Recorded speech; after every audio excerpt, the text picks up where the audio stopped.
Hello and welcome to another belated episode of Orient Express. I've been getting a lot of comments and mostly from family and friends, ironically enough, complaining that I'm not doing anything Middle Eastern or Central Asian. Truth be told, I don't know how to cook anything Middle Eastern or Central Asian, but I know how to cook something North African, and it's called Tajine. As you can see, we've got three different types here.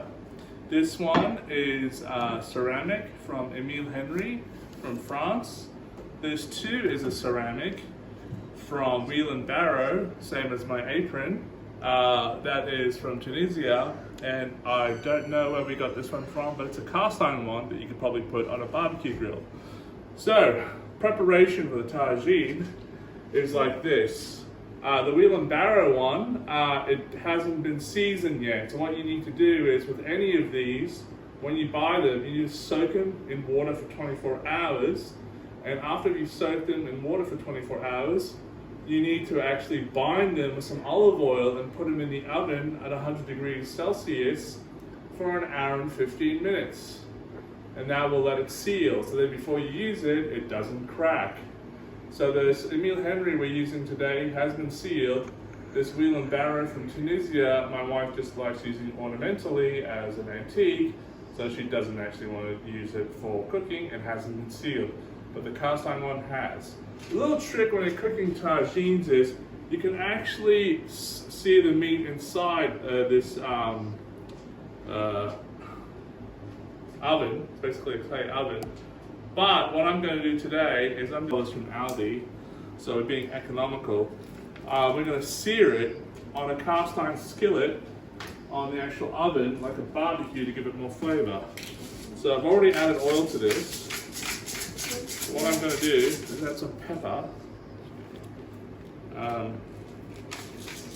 like so,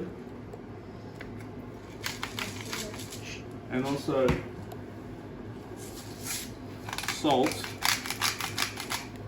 Probably should be using tongs instead of my hands. There we go. Put some salt on that side. The skillet is already on, so it's going to be very hot, and it's already got some oil on it. So let's take it to the skillet, like so, just to season the meat.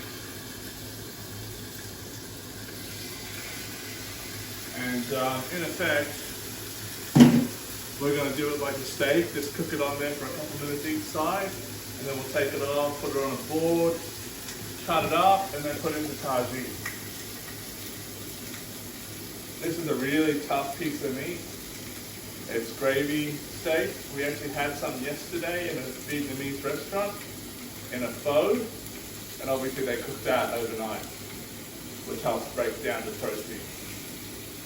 And we're slow cooking this for about 2 to 3 hours, so in effect it'll be broken down even more so.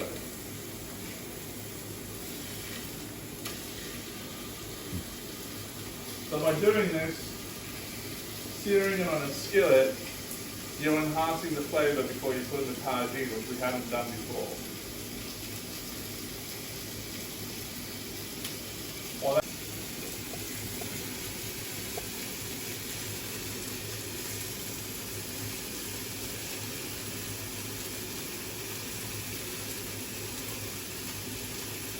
So I'm going to grab the board, take that meat off, which is seared enough, I reckon. I'm going to turn that off for now, and we'll put the tagine on behind it. So what I'm going to do is cut up that meat, preferably with those tongs, to easy enough slices.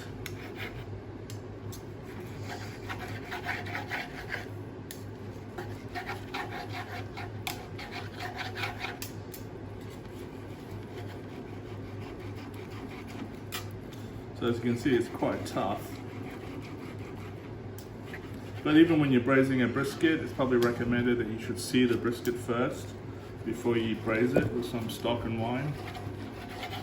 I'm having a lot of trouble with that piece, but I'll just work against the grain. to see what I can get out of it.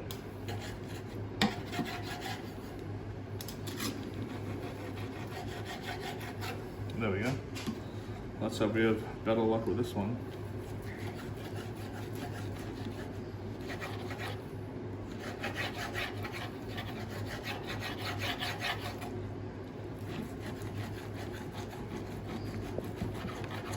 That is actually one of my sharper knives. That is a tough cut of meat. So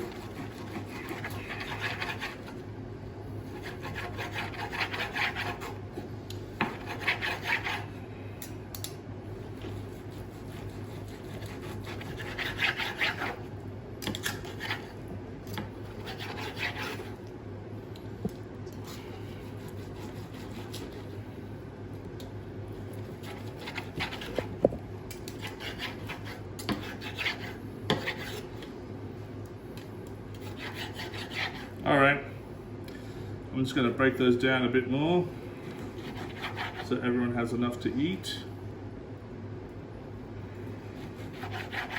Oh no, I have a cat here. The cat is baiting me for some food, but he's not going to get any.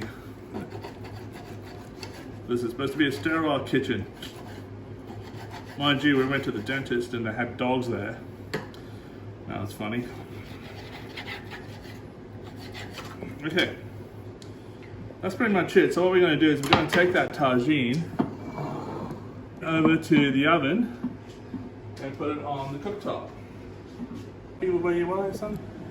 Alright, so basically let's just turn that thing on first to heat it up. As we've already seared the meat, we probably still need to keep the temperature on moderate because we need to actually glaze or caramelize some onions. Gonna put that there. I'm gonna put the oil in, let it do its magic.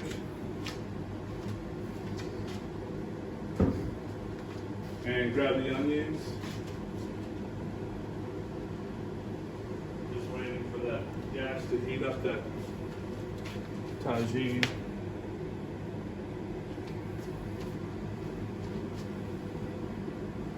It is on, but I might have to increase the heat.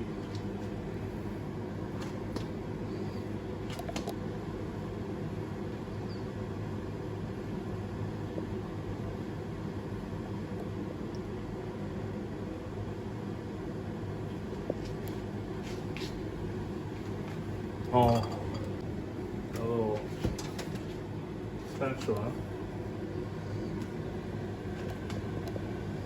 I can hear it.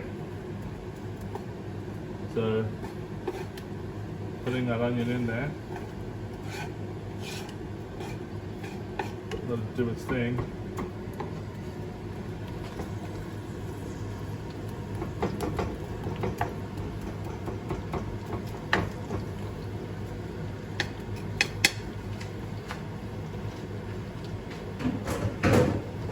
So we're going to let that onion caramelize.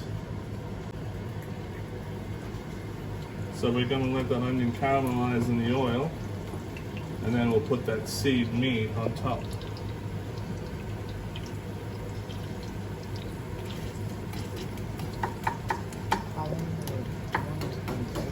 This will probably take about 3 minutes to brown out, turn caramelly.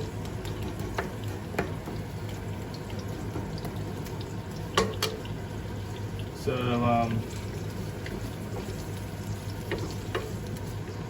while that is happening, we're going to make the paste that goes into the water, probably about, that would do it, and add some spices to it. So let's go back here and see what we can do with all these spices.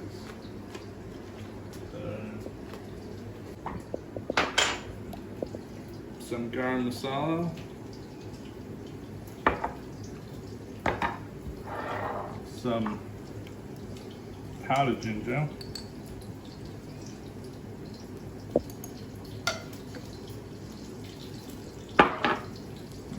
pepper. And maybe a hint of salt.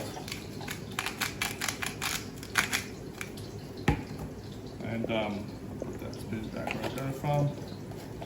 Use a different spoon to mix that all around.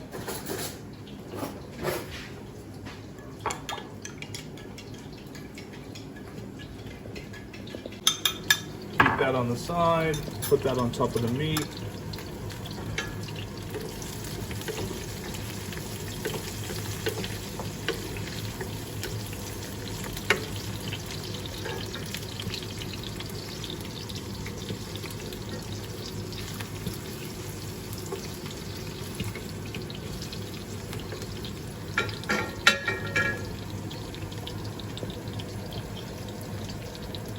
I'm going to drop that heat now and bring those up.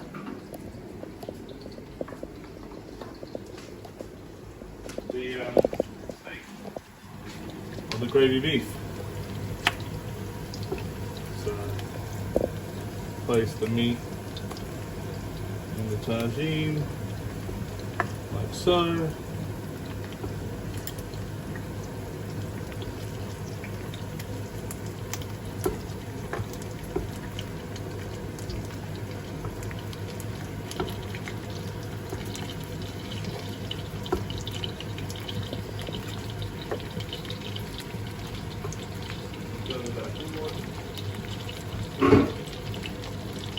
I will broil the meat, the sides that haven't been broiled, more so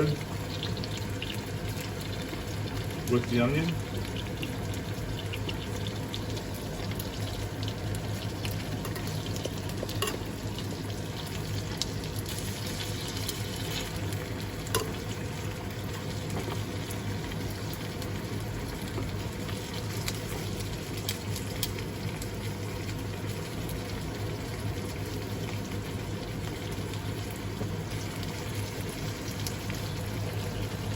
And leave that meat on there for another, I would say, 3 minutes to sear.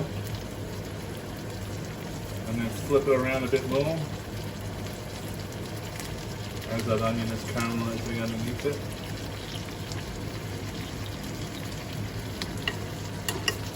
So that one's sealed. That's sealed. That's sealed. So now give that another 3 minutes too. And then we'll put that paste mixture with all the spices on top of it, and then we'll add all the vegetables, and you're pretty much ready to go.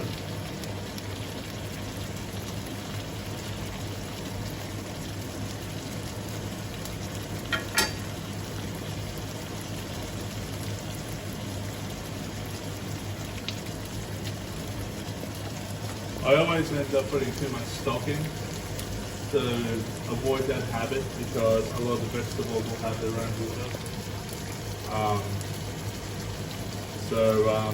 That's the amount of stock you need, like half a cup. When I was making a chicken tagine, I was putting in a whole cup of water, or the paste, and the chicken itself seems to hold a lot more water in it, and it sort of dehydrates and shrinks as it's cooking, so the tagine might overflow, and that's not what you want.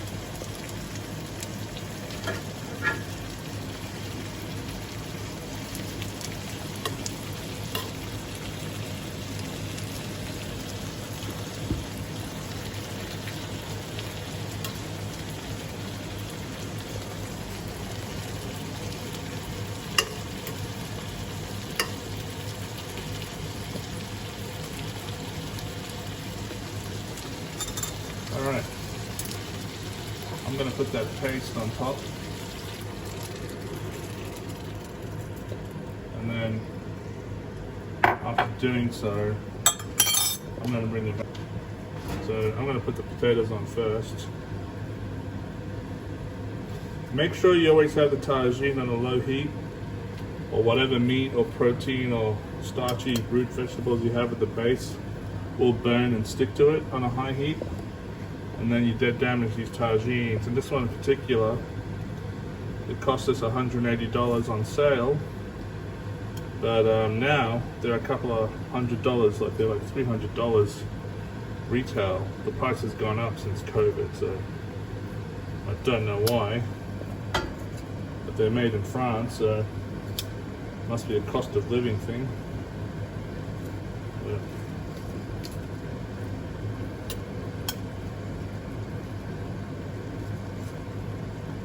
they used to be $180 retail. Now they're $180 at half price. Good old France for you.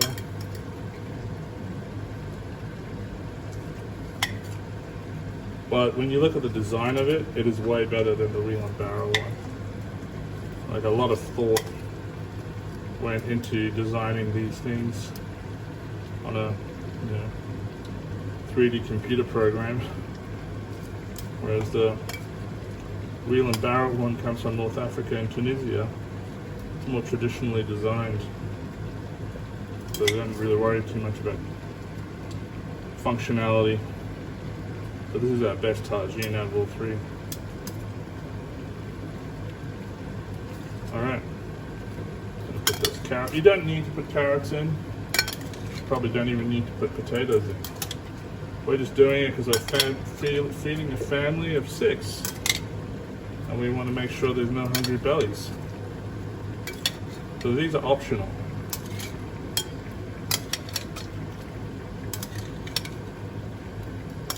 Tomatoes are essential, I think, and so is coriander.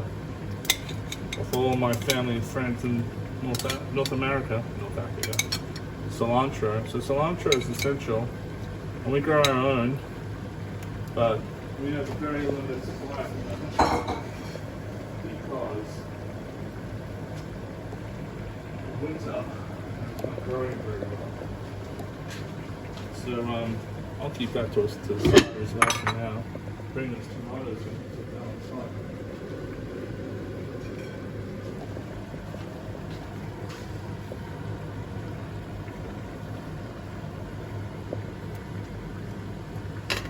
Put the tomatoes in the center so they don't actually wilter as much, because they are fragile, unlike the root vegetables. So we have some chilies here. This is optional. You don't need to put chilies in, but my wife has got a cold at the moment, so I'm putting in chilies to help her recover from the cold. I might just take the stalks off these things and put them in whole, like that, as an ornamental thing.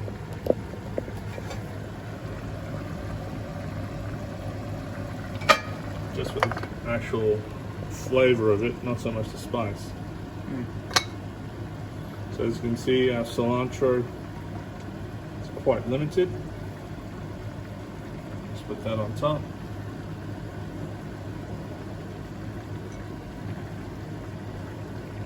I will put in a couple of these organic Indian chilies that my wife grows purely decoratively as well, just to get that steam going.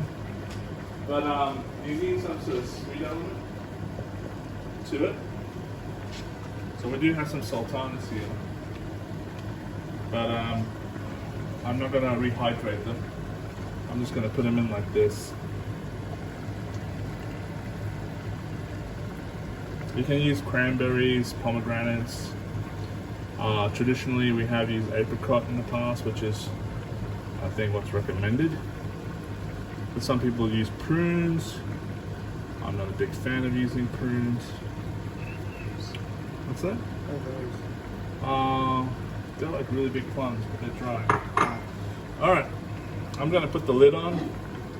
Let this thing go for about 2.5 hours. I'm going to drop the heat all the way because there's very little stock in there. And I have seared the meat twice, once on the skillet, ones on the actual tagine, so there's no issue with cross contamination or whatnot. That thing will probably be running at 100 degrees Celsius anyway, so it'll be fine. The time now is 1:40. We'll probably take it out at 3:40, and it'll be ready to serve for dinner. But being 3:40, we might actually take it out at 4:10, and then just let it cool, and it should be ready for dinner by 5 o'clock with some couscous, or some rice, or some bread, like naan. That's it, everybody. Like I said, we do have a book on Middle Eastern food that a relation of ours has written up that I can use as a guideline. But yeah, I'll be learning with you when I make Middle Eastern food because it's outside my comfort zone. That's it for now. Signing off. Please like, share, and subscribe, and we may come back when we actually open up the actual tagine to show you what it looks like in 2.5 hours. Thanks for watching.